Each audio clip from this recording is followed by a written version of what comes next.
اس طاعت کے ایک دفعہ کرنے کے بعد دوبارہ اس کی توفیق ہو جائے تو سمجھو کہ پہلی طاعت قبول ہو چکی، یہ علامت قبول ہے، اور وہ یہ استنباط قطعی نہیں مگر ظاہر عادت اللہ اور وسعت رحمت اسی کو مقتضی ہے۔ بس تغلیب رجا میں یہ بہت نافع ہے،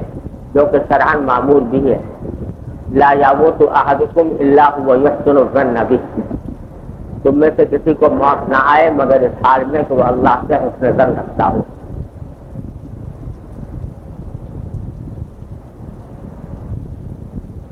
اس ارشاد میں حضرت والا نے ایک بڑا ہی امید افزا مضمون بیان فرمایا ہے، جو ہم جیسے کمزور لوگوں کے لیے بڑا باعث تقویت ہے۔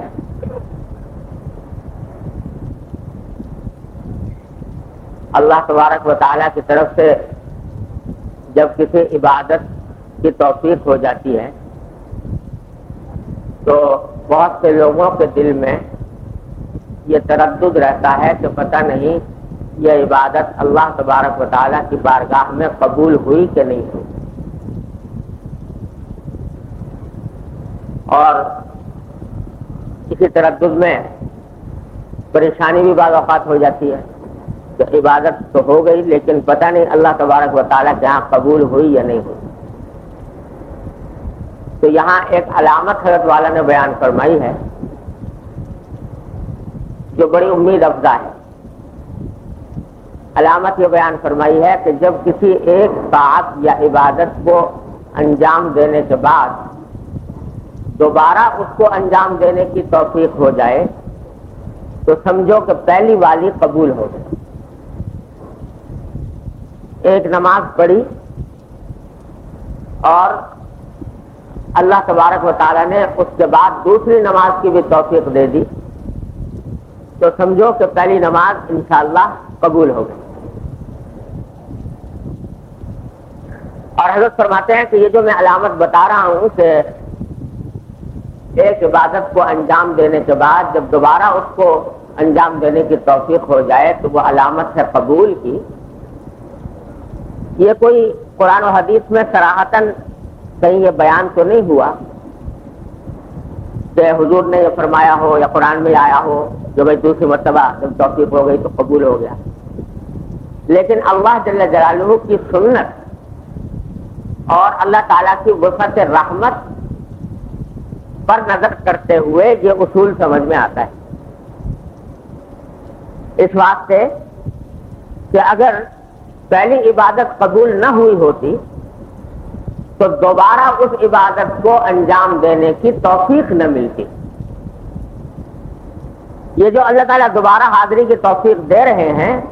یہ اس بات کی علامت ہے کہ پہلی عبادت ان کی بارگاہ میں قبول ہو چکی۔ دیکھو اگر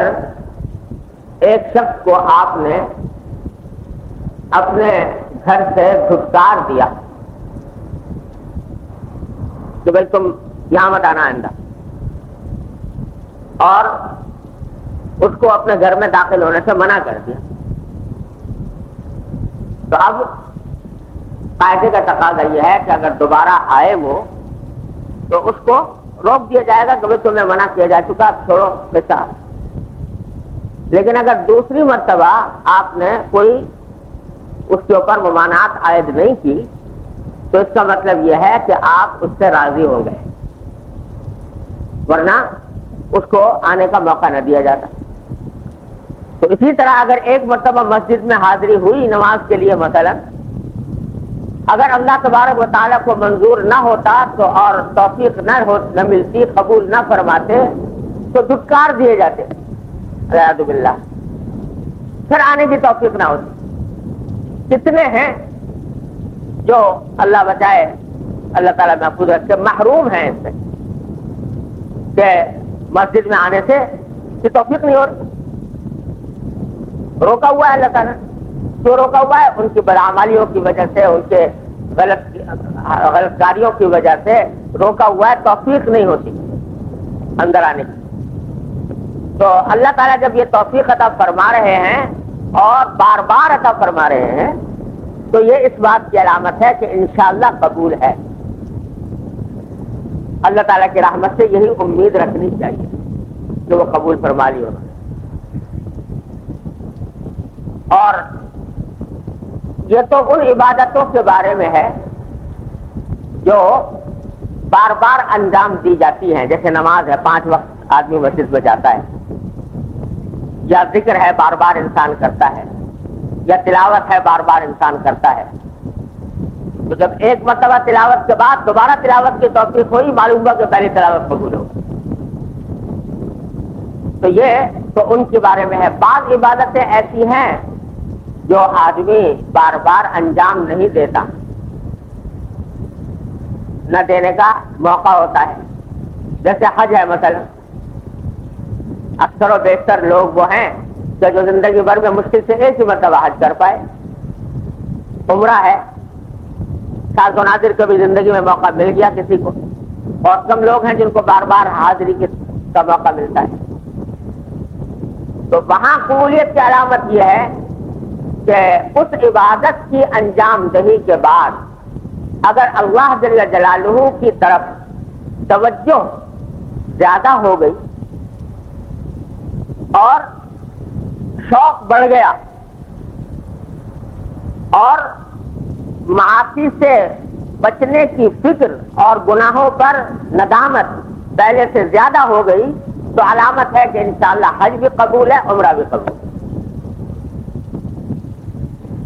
یہ قبولیت کی علامت ہے. کیونکہ بزرگوں نے فرمایا کہ جو طاعت اللہ تبارک و تعالیٰ کی بارگاہ میں قبول ہو جاتی ہے تو پھر اللہ تبارک و تعالیٰ یا تو دوبارہ توفیق عطا فرماتے ہیں اس کی، یا کم از کم اس کا شوق بڑھا دیتے ہیں، پہلے سے زیادہ اس عبادت کا شوق ہو جاتا ہے. اور اس عبادت کے نتیجے میں اللہ جل جلالہ کی طرف دھیان، رجوع الی اللہ، اللہ تعالیٰ کی طرف رجوع بڑھ جاتا ہے. اور اگر گناہوں سے اجتناب پہلے کے مقابلے میں زیادہ ہو جائے، تقویٰ بڑھ جائے، تو یہ اور زیادہ واضح علامت ہے اللہ تعالیٰ کے یہاں سے قبول ہونے. قرآن کریم نے روزوں کے بارے میں فرمایا یا ایھا الذین آمنوا کتب علیکم الصیام کما کتب علی الذین من قبلکم لعلکم تتقون. روزے تم پر فرض کیے گئے ہیں، کیوں؟ تاکہ تمہارے اندر تقویٰ پیدا ہو. تو اگر روزوں کے بعد تقویٰ پیدا ہو رہا ہے اور گناہوں سے اجتناب پہلے سے زیادہ ہو رہا ہے، یا کم از کم اس کی فکر بڑھ گئی ہے، اور اگر کبھی گناہ سرزد ہوتا ہے تو ندامت پہلے سے زیادہ ہوتی ہے، اور اللہ تعالیٰ کی طرف رجوع کرنے کی توفیق ہوتی ہے استغفار اور توبہ کے ذریعے، تو انشاءاللہ یہ ساری علامتیں اس بات کی ہیں کہ وہ عبادت روزے کی یا حج کی قبول ہو گئی. تو اور پھر ہمارے حضرت والا فرمایا کرتے تھے،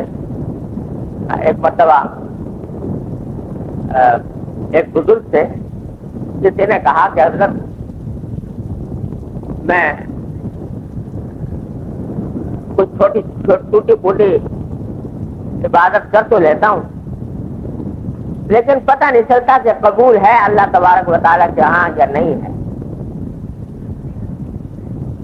تو ڈر لگا رہتا ہے. دعا فرما دیجئے کہ اللہ تعالیٰ قبول فرما لے، اور شک میں رہتا ہوں کہ پتہ نہیں اللہ کے ہاں قبول ہوئی کہ نہیں ہوئی. تو ان بزرگ نے جواب میں کہا کہ بھائی کیوں شک میں رہتے ہو؟ کیا اللہ تعالیٰ وہ تمہارے سے دشمنی ہے کہ قبول نہیں کریں گے؟ تم عبادت کر رہے ہو، اللہ تعالیٰ دشمنی میں تمہاری قبول نہیں کریں گے؟ اللہ تعالیٰ سے ایسا گمان کیوں رکھو؟ اللہ تبارک و تعالیٰ سے گمان وہ رکھو جو اللہ تعالیٰ کی شان کے مطابق ہے، اس کی رحمت کی شان کے مطابق ہے. اور حضرت یہی فرما رہے ہیں اس میں کہ ہمیشہ اللہ تبارک و تعالیٰ کے ساتھ اچھا گمان رکھا کرو. اور یہ حدیث بھی نقل فرمائی اس ملفوظ میں کہ لا يموت احدكم الا هو يحسن الظن به، کسی کو موت نہ آئے تم میں سے مگر اس حالت میں جبکہ وہ اللہ تبارک و تعالیٰ سے اچھا گمان رکھنے والا ہو. یہ گمان رکھے کہ اللہ تبارک و تعالیٰ میرے ساتھ رحمت کا معاملہ فرمائیں گے، اور جو کچھ ٹوٹی پوٹی عبادت کرنے کی توفیق ہو رہی ہے تو وہ قبول فرمائیں گے انشاءاللہ۔ ہمارے حضرت والا فرمایا کرتے تھے کہ ارے بھائی تم اپنی طرف کیوں دیکھتے ہو؟ ہوتا کیا ہے کہ مایوسی یا تردد پیدا ہوتا ہے اس بات سے کہ بھئی جو ہم نے نماز پڑھی، کیسی نماز پڑھی، دل کہیں، دھیان کہیں، دماغ کہیں، خیالات ہزار طرح کے آ رہے ہیں اور نماز بھی ہو رہی ہے۔ تو یہ نماز جو ہم پڑھ رہے ہیں تو در حقیقت یہ اس لائق نہیں ہے کہ بارگاہ الہی میں پیش کی جائے، لہذا تردد ہے۔ جب اپنی حالات، اپنی نماز کے حالات کو دیکھتے ہیں تو تردد پیدا ہوتا ہے کہ ایسی نماز جو ہم پڑھ رہے ہیں وہ بارگاہ الہی میں پیش کرنے کے لائق نہیں۔ جب پیش کرنے کے لائق نہیں تو پھر قبول کیسے ہوگی؟ تو ہمارے حضرت والا قدس اللہ تعالیٰ سے فرماتے ہیں کہ ارے میاں اپنے حالات کا مراقبہ کرنا چھوڑو اور اللہ جل جلالہ کی رحمت کا مراقبہ کرو۔ بے شک تمہاری نماز جو ہے، ہماری اپنی نماز ہمارے لحاظ سے اگر دیکھو تو وہ کسی طرح بھی اللہ جل جلالہ کے شایع نشان ہے ہی نہیں، یہاں تک کہ پورے آداب کے ساتھ، پوری شرائط کے ساتھ، پوری رعایتوں کے ساتھ بھی اگر پڑھ لیں، بالکل ٹھیک ٹھیک بھی پڑھ لیں، تب بھی اللہ تعالیٰ کے شایع نشان تو وہ بھی نہیں۔ جب نبی کریم صلی اللہ علیہ وسلم فرما رہے ہیں کہ ما عبدناک حق عبادتک ما عرفناک حق معرفتک، اے اللہ آپ کی عبادت کا حق ہم سے ادا نہ ہوا، اے اللہ آپ کی معرفت کا حق ادا نہ ہوا، جب وہ فرما رہے ہیں، سرکار دو عالم صلی اللہ علیہ وسلم فرما رہے ہیں، تو کون ہے جو باری تعالیٰ کی عبادت کا حق ادا کر دے؟ کوئی ہے جو حق ادا کر سکے آپ کے بعد؟ تو اپنے لحاظ سے اگر دیکھو تو بے شک ہماری نماز میں، ہماری عبادتوں میں نقائص ہی نقائص ہیں، اور وہ بارگاہ الہی کے شایع نشان نہیں۔ لیکن ہم اپنے نقائص کو دیکھیں یا اللہ جل جلالہ کی رحمت واسعہ کو دیکھیں، تو حضرت فرماتے ہیں کہ جب اللہ تبارک و تعالیٰ توفیق عطا فرما دے کسی طاعت یا عبادت کی تو اس پر شکر ادا کرو کہ اللہ نے یہ توفیق بخش دی۔ پتہ نہیں کتنے ہیں جو محروم رہے۔ ہاں میرے لحاظ سے بے شک یہ باری تعالیٰ کی بارگاہ میں پیش کرنے کے لائق نہیں تھی، لیکن بارگاہ الہی ایسی رحمان و رحیم کی بارگاہ ہے کہ وہ ہماری اس نقائص سے بھری ہوئی عبادتوں کو بھی اپنے فضل و کرم سے قبول فرما لیتے ہیں، بشرطے کہ دل میں اخلاص ہو، اللہ کے لیے کر رہے ہو، اخلاص کے ساتھ کر رہے ہو، اور اپنی سی کوشش پوری کر رکھی ہو، اپنی سی کوشش پوری کر رکھی ہو، جو طریقہ ہے وہ طریقہ اختیار کر لیا ہو صحیح طریقے پر، پھر جو اس میں نقائص رہ گئے، اس میں جو خامیاں رہ گئی، تو وہ اللہ تبارک و تعالیٰ کی رحمت سے امید ہے کہ وہ معاف فرمائیں گے اپنی رحمت واسعہ کے ذریعے۔ اللہ سے ہمیشہ یہ امید رکھنی چاہیے، اور اس کا بہترین طریقہ پہلے بھی بار بار عرض کیا ہے، ہمارے حضرت والا فرمایا کرتے تھے کہ جب کسی عبادت کی توفیق ہو جائے تو پہلے تو اس پر شکر ادا کرو، اے اللہ آپ کا شکر ہے کہ آپ نے توفیق ادا فرما دی، یہ نماز اگر پڑھ لی تو اللہ آپ کا شکر ہے، الحمدللہ کہ اللہ آپ کو توفیق دے دی، آپ کا شکر ہے۔ اور دوسرے کا استغفر اللہ، اے اللہ میں آپ سے مغفرت مانگتا ہوں کہ آپ نے تو توفیق عطا فرمائی تھی، لیکن مجھ سے جو اس میں کوتاہیاں ہوئیں، مجھ سے جو اس میں غفلتیں ہوئیں، میری ذات سے جو اس میں نقائص باقی رہے، اے اللہ اس پر استغفار کرتا ہوں، آپ اپنے فضل و کرم سے ان کو معاف فرما دیجئے اور اپنی بارگاہ میں قبول فرمائیے۔ جئناک ببضاعۃ مزجاۃ فاوف لنا الکیل وتصدق علینا، اے اللہ یہ کھوٹی پونجی لے کر آیا ہوں، بضاعۃ مزجاۃ، کھوٹی پونجی لے کر آیا ہوں، یہ اس قابل تو نہیں کہ آپ کی بارگاہ میں پیش کی جا سکے، لیکن فاوف لنا الکیل وتصدق علینا، لیکن آپ اپنی طرف سے اس کا اپنی رحمت سے ہمیں بھرپور صلہ عطا فرما دیجئے، صدقہ عطا فرمائیے ہم کو، یہ کہو اللہ تبارک و تعالیٰ. تو جو عبادت بھی انجام دینے کے توفیق ہو جائے، دو کام کر لو، شکر ادا کرو، استغفار کرو. تو وہاں تو اللہ تبارک و تعالیٰ کے ہاں جو ہے وہ کھوٹی پونجی بھی اگر اخلاص کے ساتھ پیش کی گئی اور ان کے کہے ہوئے طریقے کے مطابق پیش کر دی گئی. یہ بات یاد رکھنا کہ یہ نہیں کہ سنت کے خلاف کرنے کا اہتمام کرو، نہیں، سنت کے مطابق جو طریقے ہیں وہ انجام دے لیے، اپنی سی کوشش پوری کر لی، اخلاص کے ساتھ کر لی، بس پھر اللہ کی رحمت پر بھروسہ رکھو کہ انشاءاللہ ضرور قبول ہو. مولانا رومی نے شکایت لکھی ہے مثنوی میں، بڑی دلچسپ بھی ہے، سبق آموز بھی، کہ ایک دیہاتی آدمی تھا، دیہات میں رہتا تھا، تو اس کا کچھ ارادہ ہوا پتہ نہیں کس مقصد سے کہ میں جو خلیفہ وقت ہے بغداد میں، اس کا محل ہے اور خلیفہ جو بادشاہ ہے اس کے پاس جاؤں ملنے کے. تو جب وہ روانہ ہونے لگا تو اس نے سوچا کہ بادشاہ کے پاس جب جاتے ہیں تو کچھ ہدیہ بھی پیش کرنا چاہیے. ہدیہ کوئی لے کے جاؤں تو بادشاہوں کے دربار میں ہدیے پیش کیے جاتے ہیں، تو جب ہدیے سے خوش ہوتا ہے بادشاہ تو بڑے اکرام اور انعام سے نوازتا ہے. تو سوچا کیا ہدیہ لے کے جاؤں. تو دماغ میں بیچارے کے یہ آیا دیہاتی کے کہ اس کے پاس تو ساری دنیا کی نعمتیں ہوں گی، بڑا امیر کبیر آدمی ہے اور ساری دنیا کی نعمتیں اس کے پاس ہوں گی، تو کیا میں چیز ایسی لے کے جاؤں جو اس کے پاس نہ ہو. تو سوچا میرے گاؤں میں دریا بہتا ہے میٹھے پانی کا، تو یہ میٹھا پانی تازہ جو دریا کا ہے، یہ ایسی چیزیں شاید بادشاہ کو میسر نہ آتی ہو. تو اور ساری نعمتیں ہوں گی لیکن دریا کا میٹھا پانی تازہ تازہ یہ شاید اس کو میسر نہ آتا ہو. تو اس واسطے دماغ میں یہ آیا کہ ایک گھڑے میں دریا کا پانی بھر کے اور میں لے جاؤں تو یہ بادشاہ کے لیے اچھا ہوگا، خوش ہوگا بادشاہ. چنانچہ ایک گھڑے میں مٹکے میں پانی بھرا دریا سے اور وہ مٹکا جو ہے سر پہ رکھے اور چل روانہ ہو گیا. اب لمبا راستہ، تو راستے میں سے مٹی بڑھ رہی ہے، گرد و غبار پڑ رہا ہے پانی کے اندر، اور یہاں تک کہ جب بغداد پہنچا اور محل میں پہنچا بادشاہ کے، تو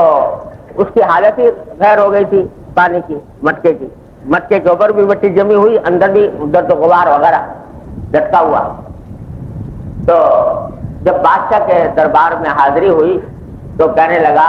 کہ بادشاہ سلامت، میں آپ کے لیے ایک ہدیہ لے کر آیا ہوں، اور تو پتہ نہیں آپ کے پاس ساری دنیا کی نعمتیں ہوں گی لیکن میرے گھر کے قریب جو ہے بڑا میٹھے پانی کا دریا ہے، اس کا پانی بڑا شیریں اور بڑا لذیذ ہے اور بڑا عمدہ ہے، تو وہ میں آپ کے لیے ہدیہ لے کر آیا ہوں. اب جو بادشاہ نے کھولا مٹکا تو پانی بھرا ہوا، اس میں مٹی پڑی ہوئی، گرد و غبار پڑا ہوا. لیکن بادشاہ نے سوچا کہ یہ بیچارہ دیہاتی آدمی ہے، عقل اس کو ہے نہیں، یہ سمجھ کر کہ یہ پانی جو ہے بادشاہ کو گاؤں میں اثر آتا ہوگا، اس بات سے اٹھا لایا، لیکن دل میں بیچارہ اپنی طرف سے ایک اخلاص کے ساتھ لے کر آیا ہے. تو بادشاہ نے بڑے قدر و منزلت سے اس کو لیا اور کہا کہ بھائی تم نے بڑا اچھا تحفہ لے کر آئے میرے لیے، بڑا فائدہ، بڑا مزیدار اور بڑا اچھا پانی تم نے دیا، اور اللہ تعالیٰ تمہیں جزائے خیر دے، تم بہت اچھے آدمی ہو اور ہمارے لیے بڑی اچھی چیز لے کر آئے ہو، ہم بڑے خوش ہوئے تھے. اور کہا اپنے لوگوں سے کہ بھائی ایسا کرو، یہ پانی جو ہے لے جا کے کہیں اندر رکھو اور اس کا مٹکا جو ہے وہ سونے چاندی سے بھر کر اس کو واپس کرو. تو جو چنانچہ وہ پانی لے جا کے کہیں ڈال وال دیا ہوگا، گندا ٹھنڈا پانی، اور اس مٹکے کو سونے چاندی کے سے بھرا کے اور اس کو بادشاہ نے اس کے کہا کہ بھائی اب یہ لے جاؤ. لیکن جب جو آدمی لے جانے لگے تو ان سے کہا ذرا ایسا کرنا، جب اس کو لے جاؤ یہاں سے تو ہمارے بحل کے برابر میں جو دریا بہ رہا ہے پانی کا، اس کے پاس سے گزار دینا ہے. تاکہ اس کو پتہ چلے کہ یہاں ہمارے محل کے پاس بھی اتنا شاندار پانی کا دریا بہ رہا ہے۔ چنانچہ یہ چلا، بڑا خوش ہوا کہ میرا ہدیہ بھی قبول ہو گیا بادشاہ کے ہاں، اور اس کا انعام و اکرام بھی مل گیا، اور پھر میں بڑا خوش نصیب ہوں۔ لیکن جب نکلتے ہوئے وہاں برابر سے دریا کے پاس سے گزرا تو آنکھیں کھلی کہ یا اللہ میں کہاں اور میرے گاؤں کا دریا کہاں، اور یہ جو شہر کا دریا دجلہ ہے اس کے اندر کتنا شاندار پانی بہ رہا ہے، یہ کہاں ہے؟ تو ہر وقت بادشاہ اسی دریا کے کنارے رہتا ہے۔ تو بڑا شرمندہ ہوا، اور شرمندہ ہونے کے ساتھ ساتھ پھر اس نے بادشاہ کی بڑے قصیدے پڑھے کہ دیکھو کیسا بادشاہ ہے کہ میرے ایسے معمولی سے بے عقلی کے تحفے کو اس نے اس طرح قبول کر لیا۔ مولانا رومی رحمۃ اللہ علیہ یہ حکایت نقل فرماتے ہیں مثنوی میں، اور فرماتے ہیں کہ جتنی تم عبادتیں کرتے ہو اللہ تبارک و تعالیٰ کی بارگاہ میں، وہ اس دیہاتی کے پانی کا گھڑا ہے جو گرد و غبار سے اٹا ہوا ہے، اور نہ جانے کیا کیا اس کے اندر الا بلا جمع ہے، لیکن کیونکہ اگر لے کر آئے ہو اخلاص کے ساتھ اللہ تبارک و تعالیٰ کی رضا جوئی کی خاطر، تو جب ایک بادشاہ اپنے ایک معمولی رعایا کے آدمی کے گھڑے کو سونے چاندی سے بھر کر وہاں پر بیچتا ہے، تو وہ کریم الکرما وہ ارحم الراحمین تمہارے اس گرد و غبار سے اٹی ہوئی عبادتوں کو یقیناً جنت کی نعمتوں سے بھر کر واپس دے۔ تو اللہ جل جلالہ کی رحمت کے سے توقع اور امید ہر بندے کو یہ رکھنی چاہیے۔ تو ہمارے حضرت فرماتے تھے کہ ارے میاں اپنے پانی کے گھڑے کو دیکھو اور اس کے گرد و غبار کو دیکھو، یا بادشاہ کی نعمتوں اور اس کے فضل و کرم کو دیکھو، تو اگر اپنی لقائش کی طرف دیکھتے رہے تو باقی کچھ بھی نہیں، کوئی حقیقت نہیں اس کی۔ لیکن اگر ان کے کرم پر نگاہ ہو تو وہ انشاءاللہ ان میں سے ہر ایک عبادت پر اپنی رحمت کے شایان شان بدلہ عطا فرمائیں گے انشاءاللہ۔ تو اللہ کی رحمت سے یہ امید رکھنی چاہیے۔ ہاں، کرنے کا کام کیا ہے؟ اخلاص ہو، اللہ کے لیے ہو۔ دوسرے طریقہ جو کچھ بتا دیا گیا ہے، جو طریقہ سنت کا، اس سنت کے طریقے کے مطابق ہو، اس میں جو کچھ غلطیاں ہوں ان کو درست کرنے کی حتی الامکان زندگی بھر کوشش کرتے رہو۔ اس کے باوجود گدلی کی گدلی رہے گا، پانی گدلا کا گدلا ہی رہے گا، لیکن وہ گدلا پانی بھی اللہ تبارک و تعالیٰ کے ہاں انشاءاللہ قبول ہوگا۔ تو یہ فرما رہے حضرت کہ اللہ تبارک و تعالیٰ کی رحمت سے امید رکھنا مرتے دم تک اللہ تبارک و تعالیٰ کی رحمت۔ اللہ، ایک نوجوان تھے حضور اقدس صلی اللہ علیہ وسلم کے صحابی، تو وہ حضور اقدس صلی اللہ علیہ وسلم ان کی عیادت کے لیے تشریف لے گئے،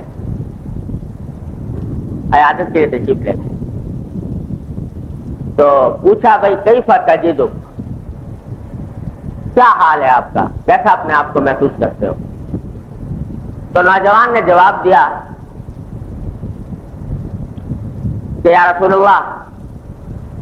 ارجو رحمت ربی و اخاف ذنوبی، اے اللہ میں اپنے پروردگار کی رحمت سے امیدوار بھی ہوں رحمت کا، اور اپنے گناہوں سے ڈرتا بھی ہوں۔ دو جملوں میں اپنی ساری کیفیت بتا دی کہ ڈر بھی لگ رہا ہے کہ میرے گناہ ایسے ہیں کہ اگر ان پر عذاب ہونے لگے تو میرا کہیں ٹھکانہ نہیں، اور ساتھ ساتھ اللہ جل جلالہ کی رحمت کا امیدوار بھی ہوں، اللہ تعالیٰ کی رحمت سے امید بھی رکھتا ہوں۔ تو رسول کریم صلی اللہ علیہ وسلم جواب میں فرمایا کہ یہ دو باتیں، یعنی گناہوں سے خوف اور اللہ تعالیٰ کی رحمت کی